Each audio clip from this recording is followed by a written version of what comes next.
A paz do Senhor. Estamos começando hoje a falar de um assunto pouquíssimo falado.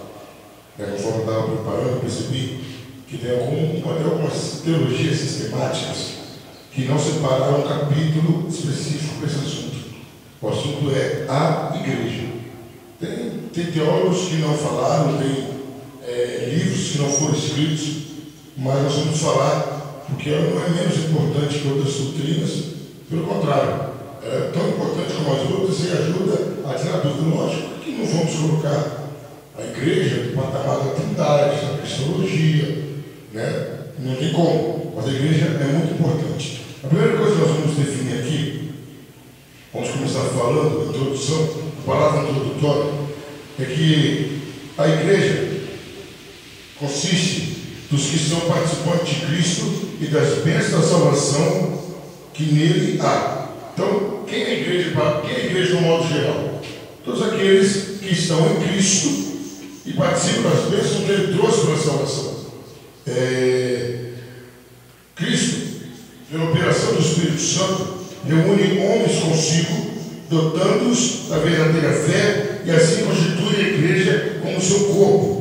É conhecido como comunhão dos fiéis ou dos santos. Se fez necessário um capítulo para a igreja, que no comecinho dos séculos, século I, II, III, houve um problema sério nesse transcorrer. Todo mundo era igreja católica, vamos ter que deixar isso claro. O que é a igreja católica? É a igreja universal. Então, se alguém perguntar, se alguém falar, fulano é católico, está errado. Católico somos todos nós. Porque a palavra católica quer dizer universal. Então seria igreja católica, quer dizer igreja universal. Essa igreja universal, que não tinha divisão de denominação, não tinha divisão de fé, não tinha religiosidade nenhuma, ela começou a ser contaminada com a influência de Roma, que a igreja começou a ser o principal de todas as coisas. Ela começou a pregar que a gente não vai a Cristo. É a igreja que nos leva a Cristo. Começou a ensinar também que a igreja está acima de todas as coisas. A igreja é o instrumento de produção da Bíblia. Então, a igreja católica, apostólica, romana, começou a enaltecer a igreja, começou a colocar a igreja acima de tudo. Aí foi necessário que João Calvino, Lutero e outros teólogos da época e de hoje em dia começassem a trabalhar. A igreja é importante? É importante, sem sombra de dúvida. A igreja é importante, mas ela não toma essa forma de ser o centro das atenções. Não, a igreja é um dos instrumentos de Deus, mas não se torna o centro das atenções. Aí também dizia que a igreja era a despenseira de todas as graças sobrenaturais.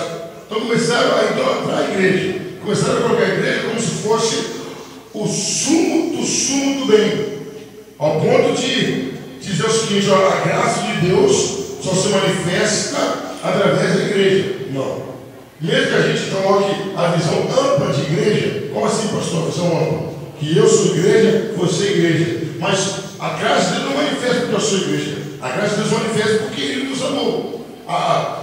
O centro ou a base, o fator determinante para tal atitude é Deus, é a Trindade, é a manifestação do amor de Deus. E aí, com o tempo, a reforma veio e consertou isso. A reforma veio e voltou o quê? Centralizou a atenção da igreja como organismo espiritual, como outra fora, como antes fora feito.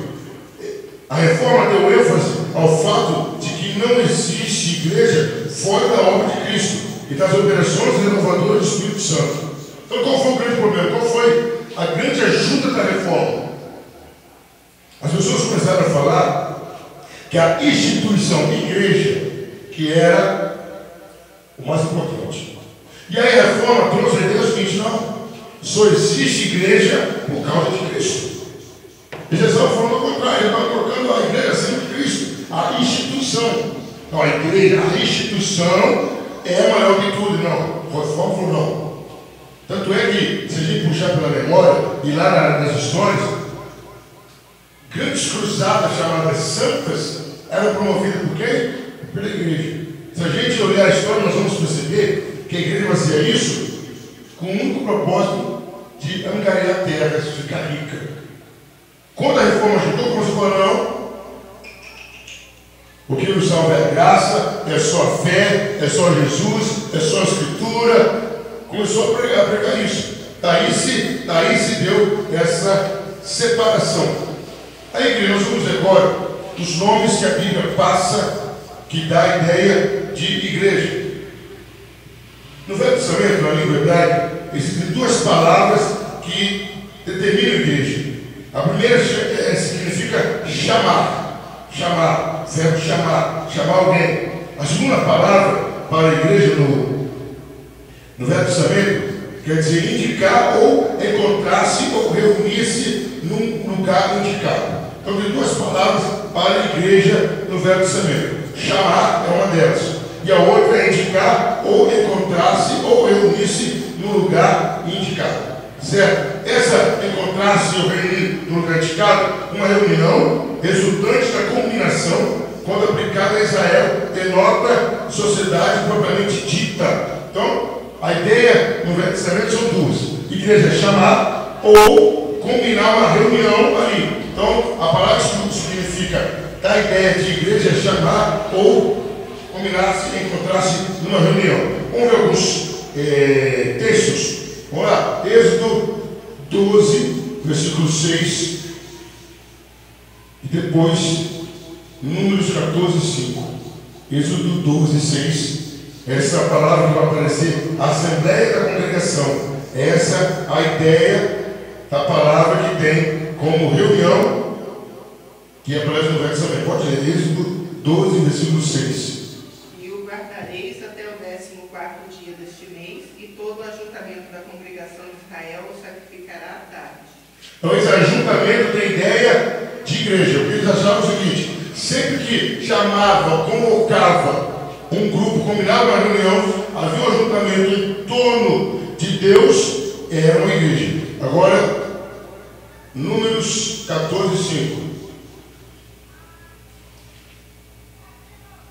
Então Moisés e Arão caíram sobre os seus rostos perante todo o ajuntamento dos filhos de Israel. Então aí nós falamos no ajuntamento. Essa é a ideia. Houve um ajuntamento, uma reunião. A ideia de igreja é essa, reunião de pessoas. Aí também tem, às vezes, a reunião dos representantes. Vamos ver em Deuteronômio 4, versículo 10. Deuteronômio 4, versículo 10. Deuteronômio 4, versículo 10. O dia em que estivestes perante o Senhor teu Deus em Horebe, quando o Senhor me disse: ajunta-me este povo, e os farei ouvir as minhas palavras, e aprendê-las-ão para me temerem todos os dias que na terra viverem, e as ensinarão aos seus filhos. Então, igreja, a ideia é o quê? Reunião de pessoas perante Deus. Isso no Velho Testamento. Essa expressão aparece muito no livro de Êxodo, Levítico, Número e Josué. Mas está totalmente ausente em Deuteronômio. A gente não acha essa expressão em Deuteronômio, certo? E raramente nos outros livros. Mas a segunda expressão, que quer dizer chamar, aparece muito em Crônicas, Esdras, Neemias. Aí a Septuaginta. O que é Septuaginta? Foram 70 entendidos de linguagem que traduziram o hebraico para o grego. Por isso que chama Septuaginta. Pegaram toda a Bíblia e escreveram em grego. Aí eles substituíram as palavras pela palavra chamada sinagoga, que a gente sabe hoje que é sinagoga. Aí a ideia era quase universal. A ideia era que fosse sinagoga era a igreja. Mas a ideia de palavra chamar era só no Pentateuco que aparecia, e nos últimos livros do Velho Testamento, essa palavra chamar passou a ter ideia de igreja. Então qual é a ideia de igreja? Tem duas. Uma, chamar, e a outra é reunião de pessoas perante Deus. Essa era a ideia que passava o Velho Testamento. Tá? Então, o Novo Testamento. Então, o Velho Testamento tinha duas ideias sobre o que as pessoas entendiam que era igreja. Chamar, quando o povo era chamado, quando alguém era chamado. e naquele momento em que se havia uma reunião perante Deus. No Novo Testamento, também duas palavras para designar a igreja. Interessante que é usada eclesia, e aí a palavra fica mais interessante: chamar ou chamar para fora, convocar. Então a ideia era o que? Chamar para fora. Aí lógico, a gente que é lógico espiritualizar as coisas, não, chamar para fora do mundo, não.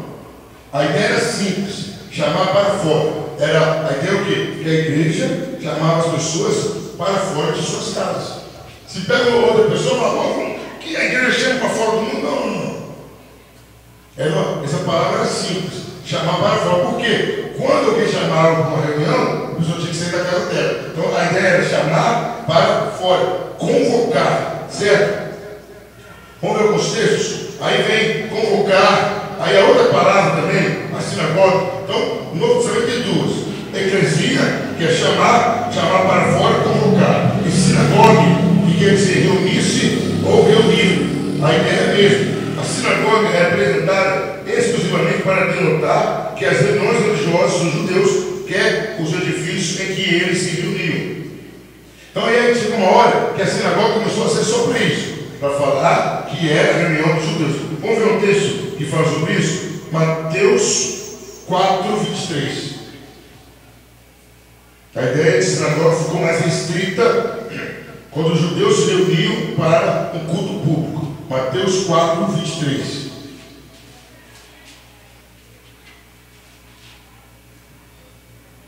E percorria Jesus toda a Galileia, ensinando nas suas sinagogas e pregando o evangelho do reino e curando todas as enfermidades e moléstias entre o povo. Então, essa sinagoga não é a igreja generalizada, não. Agora ficou mais restrita a palavra. Sinagoga é mais um local onde os judeus se reuniam. O termo eclesia designa a igreja do Novo Testamento. A ideia é essa, como nós falamos, chamar para fora, não é nada sobrenatural. É que quando a igreja hoje em dia, quando você chama alguém para ir no culto, ela tem que ser da casa dela. Essa é a ideia da igreja, essa é a ideia da palavra usada, eclesia, que chama para a pessoa sair da sua casa, chama para fora da casa da pessoa. E aí, o Novo Testamento, a primeira pessoa, que não poderia ser diferente, a usar essa palavra se referindo a um grupo de pessoas reunidas foi quem? Jesus Cristo. Jesus foi a primeira pessoa que usou eclesia para um grupo de pessoas reunidas em volta dele, em torno dele. Então diz, ele a aplicou ao grupo dos que se reuniam em torno dele. Vamos ver Mateus 16:18. Reconheceram-lhe publicamente como seu Senhor e aceitaram os princípios do reino de Deus. Então olha só que interessante. Não era só os que estavam em torno dele, não. Não é isso não. Ultimamente está falando tanto de regra, né? Mas aqui é o seguinte: era aqueles que estavam em torno dele, que o aceitavam como Senhor e vivia segundo os seus princípios. Quem fazia isso recebeu o título por Jesus de eclesia do Messias. Então não era só estar do lado de Jesus, tinha que ter aceitado Jesus e viver segundo os princípios de Jesus. Vamos ver Mateus 16:18. Pois também eu te digo que tu és Pedro, e sobre esta pedra edificarei a minha igreja, e as portas do inferno não prevalecerão contra ela. Aí que é usado a primeira vez para a eclesia, para a igreja. Olha, tu és Pedro, sobre essa pedra. Não era sobre Pedro, era sobre a declaração de Pedro, que tu és o Cristo, o Filho de Deus vivo. Edificarei a minha igreja. Ali falou, aqueles que me aceitaram como Senhor e Salvador e vivem os meus princípios serão edificados, serão chamados de eclesia do Messias, que quer dizer o quê? Numa linguagem de Velho Testamento, o verdadeiro Israel. Então a igreja de Jesus é o verdadeiro Israel, é aquele que é intocável, é aquele que não se desvia, é aquele que não se corrompe, é aquele que venceu todas as coisas. Essa é a igreja do Messias. Aí uma coisa interessante, a gente vai ver aqui agora, a palavra eclesias pegou vários significados, e nós vamos ver em cada um deles o significado. Hoje a gente se deter, nós vamos ver as figuras de linguagem para a igreja. Então vamos lá. Os usos mais importantes da palavra. Onde a palavra eclesia foi usada com mais frequência? Primeiro, um círculo de crentes de alguma localidade definida, uma igreja local, independente de questão se esses crentes estão reunidos para culto ou não. Então qual a ideia primeiro de eclesias? É um grupo onde é cristão. Também não está reunido, mas é a igreja de Jesus Cristo. Aquela ideia que nós falamos no começo. Eu sou igreja, eu sou igreja, né? Então a ideia é a igreja. Até a pessoa fala, vamos à igreja hoje. É um termo equivocado, porque eu sou igreja, eu sou igreja. Você tem que falar o quê? Vamos ao templo hoje, certo? Então, o primeiro uso da palavra é o quê? Um círculo de crentes de alguma localidade definida. Então, Santa Cruz é uma igreja, Frade tem igreja, lá no Acre tem igreja, no Paraná tem igreja, no Rio Grande do Sul tem igreja, em Minas tem igreja. É uma igreja local. Vamos ver os textos que confirmam isso. Atos 5:11, por gentileza, evangelista. Atos 5, versículo 11.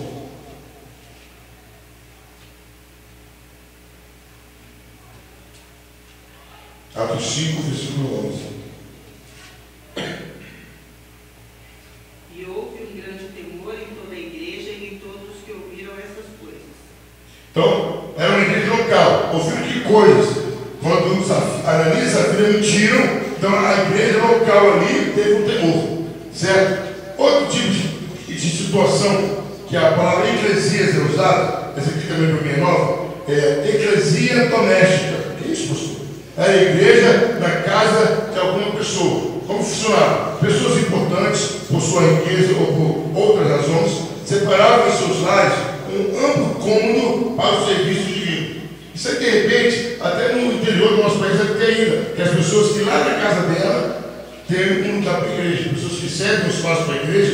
Então isso aí se chama igreja doméstica, eclesia doméstica, quando as pessoas se reuniam nas casas. Nas igrejas perseguidas acontece isso. Hoje eles não podem usar o templo, né? Alguns países da África, da Índia, então eles vão para a igreja. Então, hoje o nome seria eclesia doméstica. Vamos ver um texto que fala sobre isso? Romanos 16, 23. Romanos 16, 23.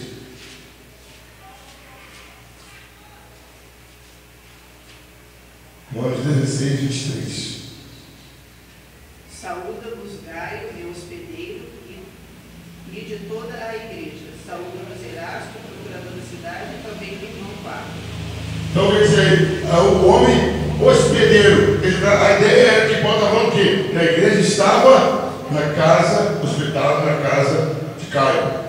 Outro significado para a palavra, outra aplicação da palavra eclesia, um grupo de igrejas, a saber, as igrejas da Judéia, da Galileia e de Samaria. Qual é a ideia aqui? Que às vezes era usada a palavra igreja, mas na verdade não era uma igreja. Era um grupo de igrejas, como a igreja que está em Coríntio. Não é só uma igreja, mas se refere ao grupo da igreja, como diz, por exemplo, as igrejas da Judéia. Não? É como se alguém escrevesse as igrejas do Rio de Janeiro, as igrejas de São Paulo, as igrejas do Espírito Santo. Então a igreja estava espalhada. Vamos ver Atos 9, 31.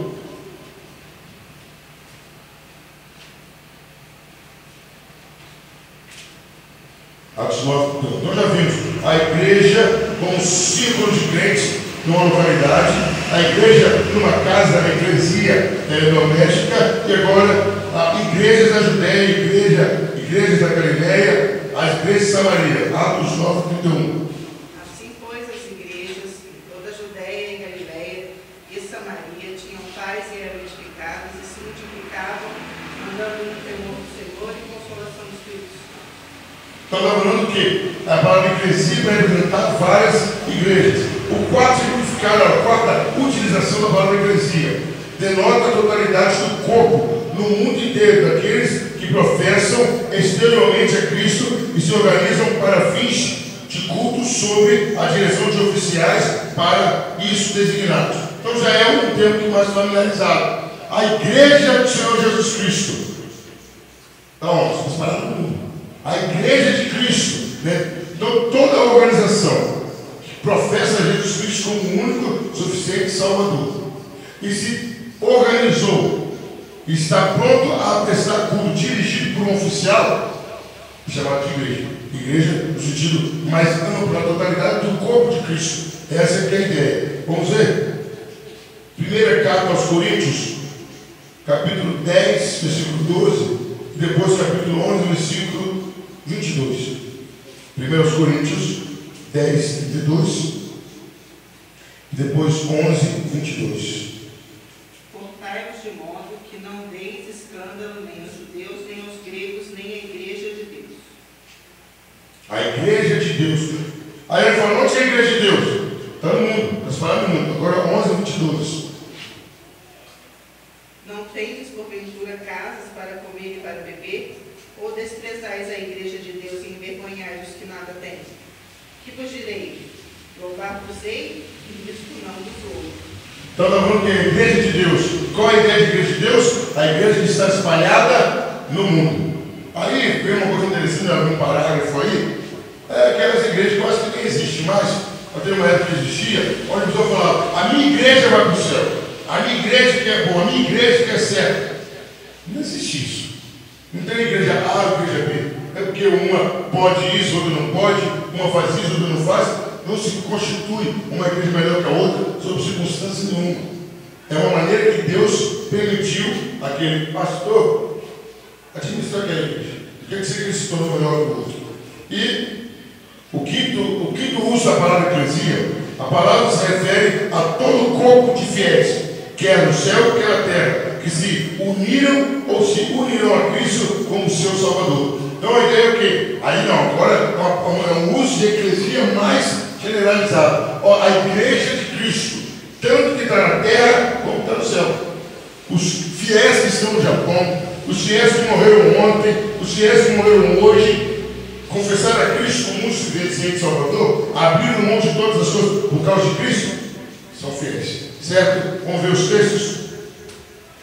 Efésios 1, 22, depois Efésios 1, 22, depois Efésios 3, 10 e 21. E sujeitou todas as coisas a seus pés, e sobre todas as coisas o constituiu como o cabeça da igreja. O cabeça da igreja. Que igreja? Todas. Cristo é a cabeça de nós que estamos vivos, daqueles que já morreram e estão com Deus. Então Cristo é a cabeça de toda a igreja. Agora Efésios 3, 10 e 21. Para que agora pela igreja a multiforme sabedoria de Deus seja conhecida dos principados e potestades nos céus. A esse glória na igreja, por Jesus Cristo, em todas as gerações, para todos sempre. Amém. Então a igreja agora ela é conhecida por Jesus Cristo, por principado e potestade, a igreja de Cristo. Aí vamos fazer uma coisa interessante aqui que eu achei. A palavra em inglês, ou holandês e em alemão para a igreja, elas não derivam da palavra eclesia. Não derivam. Então, a palavra em inglês, em holandês e em alemão não derivam de eclesia. Elas derivam de uma outra palavra que significa pertencente ao Senhor. Então, em inglês, em holandês e em alemão não é a mesma origem da nossa palavra igreja. Lá você vai falar em inglês, igreja, o pessoal vai entender, em holandês e em alemão. Mas não é a mesma raiz, não é a mesma origem. Lá quer dizer pertencentes ao Senhor. Certo? Ela salienta o fato de que a igreja é propriedade de Deus. E lá designava, acima de tudo, o lugar onde a igreja se reunia. Então, para eles, de repente, nós temos alguns países que visualizam nosso blog. Então, de repente, vão olhar lá, a origem é diferente. Não, é diferente. Lá, e a palavra igreja significa pertencente a Deus, que não tem que ser uma palavra bonita e pesada também. Outra coisa que nós vamos ver, a palavra de Deus, isso aí é uma coisa mais conhecida, ela dá alguns nomes figurativos da igreja, então algumas figuras em relação à igreja. E nós vamos ver aqui, alguns nós já falamos antes, mas vamos citar aqui o contexto bíblico. Então, algumas figuras em relação à igreja. Primeira figura, a mais conhecida de todos, corpo de Cristo. A igreja é vista como o corpo de Cristo, sendo Cristo, lógico, a cabeça do corpo. Então, isso aí é falado de várias maneiras. E esse termo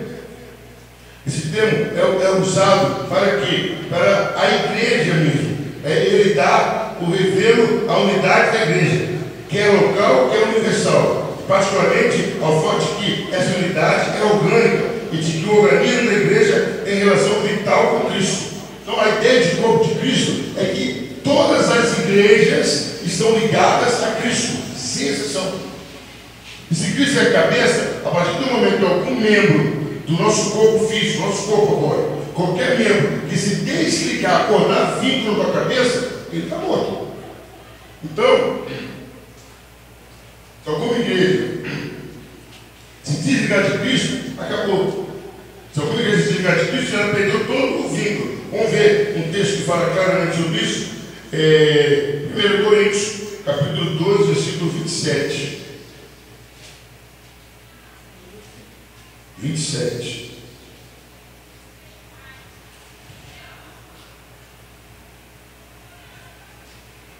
Primeiro aos Coríntios, pode ler. Ora, vós sois o corpo de Cristo e seus membros em particular. Então, vós sois membros de Cristo, seus membros em particular. Então, eu sou particular, você, somos particularmente membros do corpo de Cristo. Membros do corpo de Cristo. Fazemos parte desse corpo. Certo? Outra figura, né, ligada à igreja em relação a Cristo é templo do Espírito Santo ou de Deus. A igreja é vista como templo do Espírito Santo ou de Deus. A igreja de Corinto é chamada de santuário de Deus, no qual o Espírito Santo habita. Paulo fala que os crentes crescem para santuário dedicado a Deus. Pedro fala que nós somos casas espirituais. Vamos ver então 1 Coríntios 3,16. Então aqui a Bíblia está mostrando a ênfase do que nós somos como igreja. A igreja que você frequenta, que eu frequento, é uma instituição. Se nós não frequentássemos, ela não existiria. O que então fala, não é a placa importante, é a ligação com Cristo. Vamos ver? 1 aos Coríntios 3,16. Não sabeis vós que sois templo de Deus e que o Espírito de Deus habita em vós? Agora lê para a gente Efésios 2, 21 e 22. Aí Paulo fala, vós sois templo de Deus. Quem é templo de Deus? A igreja. Eu e você formamos o templo de Deus, somos a igreja. Efésios 2, 21 e 22. No qual todo edifício bem ajustado cresce para templo santo no Senhor, no qual também vós juntamente sois edificados para a morada de Deus em Espírito. Então, a morada de Deus é em Espírito. Então, primeira figura que a igreja recebe, corpo de Cristo. Segundo, templo do Espírito Santo ou de Deus. Agora, uma outra figura bonita sobre a igreja, outra ligação, ela é chamada também de Jerusalém de cima, ou Nova Jerusalém, ou Jerusalém celestial. São termos aplicados à igreja. Essas formas, nós vamos ler, abre por gentileza, Gálatas 4, 26. Por que se fala de Jerusalém de cima? Porque Jerusalém é descrita como o lugar onde Deus habitava entre os querubins e onde, simbolicamente, ele tinha contato com o seu povo. O Novo Testamento, evidentemente, considera a igreja como reprodução exata da Jerusalém do Velho Testamento. Vamos ver Gálatas 4, 26. Mas a Jerusalém que é de cima é livre, a qual é mãe de todos nós. Então, está falando de quem? Da igreja. Vamos ver outro texto? Hebreus 11, 22. Hebreus 11, 22.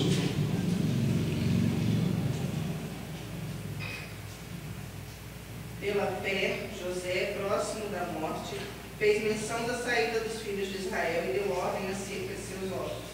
Então, os filhos de Israel. Quem são os filhos de Israel? É a igreja. O povo separado de Deus. Aí vamos ver mais um texto. Apocalipse 21, 2. Apocalipse 21, 2.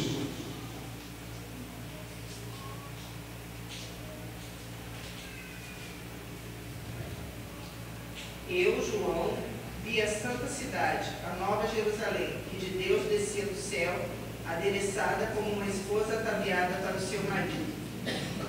Então, a ideia é o quê? A igreja é a nova Jerusalém. Vai ter uma igreja que vai estar descendo do céu e vai ter uma igreja que vai estar subindo. E, se der tempo, nós vamos ver daqui a pouco essa diferença. A outra figura ligada à igreja, a primeira figura ligada à igreja, corpo de Cristo. A segunda figura ligada à igreja, templo do Espírito Santo ou de Deus. Terceira figura, Jerusalém de cima, nova Jerusalém, Jerusalém celestial. Quarta figura ligada à igreja, coluna e baluarte da verdade. Então a quarta figura é essa, coluna e baluarte da verdade. 1 Timóteo 3,15. A ideia de coluna e baluarte refere-se à igreja em geral, portanto aplica-se a cada parte dela. A figura expressa o fato de que a igreja é guardiã da verdade, cidadela da verdade, defensora da verdade contra os inimigos do reino de Deus. Então, quando fala que ela é coluna e baluarte da verdade, é ela responsável para que a verdade continue sendo pregada e respeitada. 1 Timóteo 3,15. Mas se tardar, para que saibas como convém andar na casa de Deus, que é a igreja de Deus vivo, a coluna e firmeza da verdade. Então, a coluna e firmeza da verdade. Então, são as figuras e o uso da palavra eclesia, já vimos, e agora as figuras. Nós vamos falar um pouquinho sobre a história da igreja, pouca coisa. No período patrístico, dos patriarcas, a igreja era geralmente apresentada como a Santa Comunhão, o povo de Deus que ele escolheu por possessão. Ninguém estava preocupado em organizar a igreja ou definir liderança. Era aquela coisa gostosa, todo mundo junto, mas aí começou a surgir as heresias, começou a surgir as falsas doutrinas, começou a conceber a igreja como uma instituição externa, governada por um bispo como sucessor direto do apóstolo. Aí, diante dessas heresias, vamos ter que organizar aqui. Vamos ter que colocar a igreja como uma organização. Que antes eles viviam naquela ideia, não errada, mas limitada, que a igreja era só um corpo espiritual. Então, nós somos o corpo de Cristo. Mas eu tenho que começou a ter doutrinas erradas, heresias. Então eles tiveram que começar a se reunir para fazer o quê? Aquela seleção. Isso é bíblico, isso não é bíblico. Isso procede, isso não procede. Daí surgiu-se a necessidade de uma organização. Outra coisa que até hoje acontece, o mundanismo e a corrupção crescente na igreja foram levando aos poucos a uma reação e deram surgimento a tendências em várias seitas. Então o que acontece? Hoje a gente pode até tentar procurar, para passar para os irmãos semana que vem, a questão de quantas seitas surgiram, quantas heresias existem. É um número ilimitado. Então, continua até hoje. Cada coisa que a gente ouve hoje, então foi necessário que a igreja se organizasse para manter a verdade filtrada e pura. Certo? A marca registrada da igreja tem que ser a verdade. Não é a vida santa dos crentes, mas a verdade. Nesse tempo todo, veio a reforma, extremamente necessária. E a reforma definiu a igreja assim. A reforma tornou a trazer ao primeiro plano a verdade de que a essência da igreja não se acha na organização externa da igreja, mas nesta como comunhão dos santos. A igreja era simplesmente comunidade dos santos, isto é, comunidade dos que creem e são santificados em Cristo e que estão ligados a Ele, sendo Ele a sua cabeça. A ideia da reforma é o seguinte: com o passar do tempo, as pessoas começaram a falar que a força da igreja estava na sua organização externa. Na época, papa, bispos, arcebispos, ali que era a força. A reforma veio para falar o seguinte: não. A força da igreja está em Cristo. A igreja não está em pé de igualdade com Cristo. A igreja não anda independente de Cristo. Se a igreja não fosse organizada como uma entidade, o próprio Cristo manteria a igreja firme. Então a reforma trouxe de volta que a primazia é Cristo. É Cristo. É Deus. É Cristo que é o cabeça. Certo?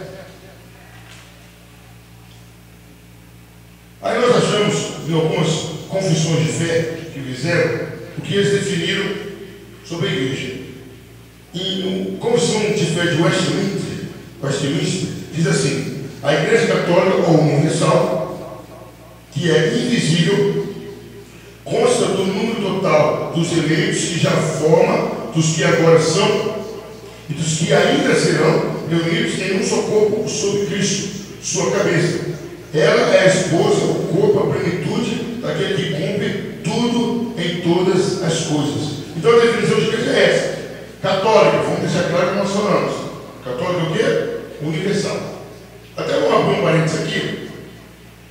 Eu não sei se todos sabem, mas vamos definir o nome das igrejas. Porque quando você fala o nome das igrejas, você vai saber. Então vamos lá. Igreja é uma assembleia, uma reunião de pessoas voltadas para Deus. Católico quer dizer universal. Ilimitada, você pode ter todo mundo, todo o universo. Aí veio uma palavra que também como apostólica. E quer dizer isso? Veio a origem dos apóstolos. Os apóstolos foram os fundadores. Aí vem a grande diferença. Então vem igreja católica apostólica. Já tem até uma igreja que para por aí, né? Você fala que é a igreja católica apostólica, para aí.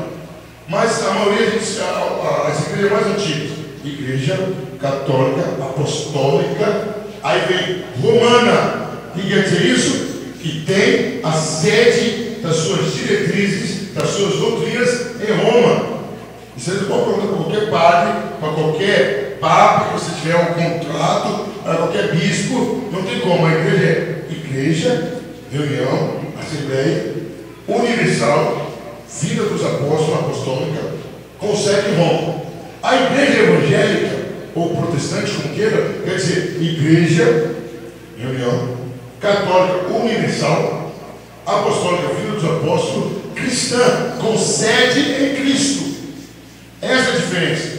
Aí eu falo, pastor, se é assim, por que então eles não seguem a Cristo? Não. Aí é questão de uma conversão.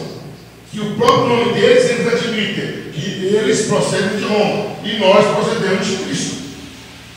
O próprio nome que eles não têm como negar, e eles vêm declaram isso, e a sede deles ainda é em Roma. Certo? Aí daí surgiu a necessidade de confissões de fé e declarações protegendo a igreja.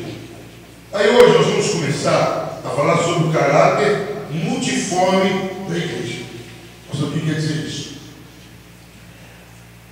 É a forma que a igreja se apresenta, as características que formam a igreja. Quando você fala igreja, vamos dar um exemplo. Você fala Maria.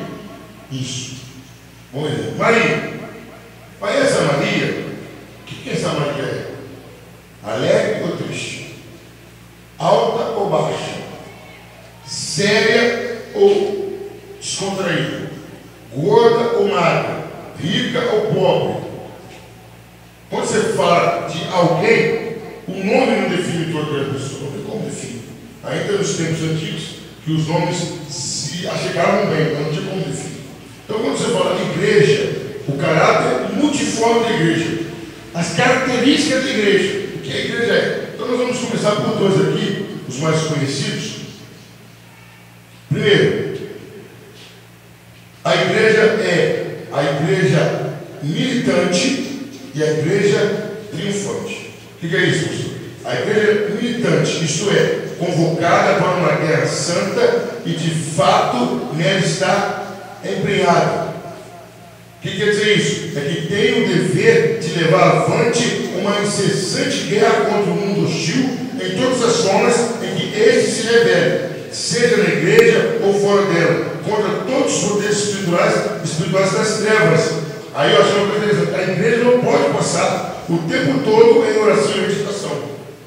É uma igreja militante. Então, nós que estamos aqui na terra, é uma igreja militante, uma igreja que tem que lutar contra as forças das trevas. Literalmente, como a gente luta, pregando a palavra, indo atrás de almas, a gente não pode ficar parado só orando, meditando. Pô, é muito bom, maravilha, igreja, isso é maravilha. Mas nós temos que ir à rua, nós temos que chamar, nós temos que evangelizar. Então, a igreja militante é uma igreja que está numa guerra constante. Lógico ela tem que estar enganjada em todas as suas forças nas pelejas do seu Senhor, combatendo numa guerra que é tanto ofensiva como defensiva. Se a igreja da terra é militante, no céu a igreja é triunfante. Lá, no céu, a espada é permutada pelos louros da vitória. Os braços de guerra se transformam em cânticos triunfais, e a cruz é substituída pela coroa. A luta é finda, a batalha está ganha, e os santos reinam com Cristo para todo sempre. Então, o que é a igreja militante? A igreja está aqui na terra, lutando pela verdade, está evangelizando, está trabalhando. Então, abrir a porta, estou pregando o evangelho, estou lutando, mas eu também tenho que ir à rua e lutar, tenho que falar de Jesus o tempo todo. Essa igreja está em constante luta espiritual. A igreja tem que estar totalmente envolvida nisso. A igreja tem que ser militante, tem que lutar. E na terra ela é militante, simultaneamente no céu ela é triunfante. Porque quando chega no céu, como foi lido aqui agora, acabou a luta. A espada é guardada, a cruz é trocada por coroa. Então, enquanto estamos na terra, estamos lutando, estamos chamando, ligando, telefonando, visitando, pegando panfleto, orando, Deus nos usando para curar enfermos. É a nossa luta. Isso se chama igreja militante. Deus não tem outra agência que faça isso aqui na terra. É a igreja. Quando eu e você passamos para o céu, a gente já passa a ser igreja triunfante, porque nós já vencemos. Até ver aqui o flash, como seria. Você subindo no céu, com a espada na mão, aí Jesus pega a sua espada e está coroa. Pronto, você venceu. Não precisa mais estar gritos de guerra, não. Você vai adorar a Deus. Então é essa primeira multiforma da característica da igreja. Aposentadoria, exatamente. Aposentadoria do crente. Ou até mesmo a honra ao mérito do crente. Chegou no céu, venceu, pronto, me dá essa espada aqui. Mas Senhor, tá bom, tá bom. Tem muitos crentes que estão morrendo na luta. Acho que chega lá no céu, até lutando ainda. Não, meu filho, já acabou, tá bom. Usa sua força para adorar a Deus, certo? Agora vem a outra igreja interessante. Seria a igreja visível e a igreja invisível. É interessante porque tem muita gente que ainda nunca tinha ouvido falar ou ainda não tinha assimilado. Quer dizer que, de um lado, a igreja de Deus é visível, e de outro é invisível. Lutero foi o primeiro a fazer essa distinção. O que quer dizer isso? Tem algumas interpretações sobre a igreja invisível. Então vamos lá. Primeiro, a igreja invisível, o que seria? A igreja triunfante, a igreja ideal e completa, como será no fim dos séculos, a igreja de todas as terras, de todos os lugares, que o homem não tem nenhuma possibilidade de ver, a igreja como ela vive nos dias de perseguição oculta e privada da palavra e dos sacramentos. Essas são algumas conotações sobre a igreja invisível. Algumas pessoas acham que a igreja invisível é a igreja triunfante. Outros acham que a igreja é ideal e completa, como será no fim dos séculos. Outros acham que a igreja de todas as terras, de todos os lugares, que os homens não têm nenhuma possibilidade de ver. Outros acham que é a igreja perseguida. Alguns acham que a igreja invisível seria essa. Mas o que seria a igreja invisível? O que seria isso, a igreja invisível? A ideia de igreja invisível é a união dos crentes com Cristo, é uma união mística. O Espírito que o une constitui um laço invisível. E as bênçãos da salvação, tais como regeneração, conversão genuína, a fé verdadeira, comunhão espiritual com Cristo, são todas invisíveis aos olhos naturais. O termo invisível deve ser entendido nesse sentido. Vê-se pela origem histórica da distinção entre a igreja visível e invisível. Pastor, então, traduz. É simples. O que é a igreja invisível? Os verdadeiramente convertidos. Essa é a igreja invisível. O que é a igreja invisível? Todo aquele que se batiza. Porque, queridos, é público e notório, todos sabem disso, infelizmente, que nem todos os batizados, nem todos os diáconos, nem todos os presbíteros, pastores, evangelistas, missionários, bispo, qualquer outro título que tenha, nem todos vão para o céu. Todos. Se bobear, com todo respeito, cochilar um pouquinho, vai ter mais pastor no inferno do que no céu. E consequentemente assim. Então, a igreja invisível é aquela convertida. Aí pode colocar aí aquela parábola do joio e do trigo e do joio. Estão todo mundo junto. No juízo final, vai ter separação pelos anjos que irão fazer. Então, qual é a ideia dessa característica da igreja? A igreja local aqui, a minha, a sua, no Rio, São Paulo, Acre, Minas Gerais, Rio Grande do Sul, Paraná, Goiás, São Paulo, Barra Mansa, independente, ela é composta de duas igrejas. A visível, que são aqueles membros que se batizaram, que estão com o nome escrito lá no rol da igreja, e a invisível, aqueles que verdadeiramente são convertidos. Então, quando Deus olha do céu, Ele vê nitidamente a igreja invisível e a igreja visível.